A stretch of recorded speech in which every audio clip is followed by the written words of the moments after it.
China వాళ్ళు మేధోపరమైనటువంటి మార్పులకి serious efforts పెడుతున్నారు. ఈ విషయంలో వాళ్ళని అభినందించాలి పర్ఫెక్ట్‌గా.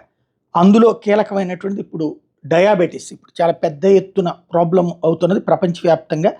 42,00,00,000 మంది ఉన్నారు ఇందులో. ఒక్క భారతదేశంలో 10,00,00,000 మంది ఉన్నారు. చైనాలో 14,00,00,000 మంది ఈ షుగర్ బారిన పడుతున్నటువంటి నేపథ్యంలో 4,00,00,000 మంది జీవితాంతం ఇన్సులిన్ మీద కూడా ఆధారపడుతున్నారు అక్కడ. దీంతో తమ దేశ ఆరోగ్య వ్యవస్థ మీద తీవ్ర ప్రభావం చూపెడుతుందని చైనా శాస్త్రవేత్తలు తమ పరిశోధనలకు పదును పెట్టారు.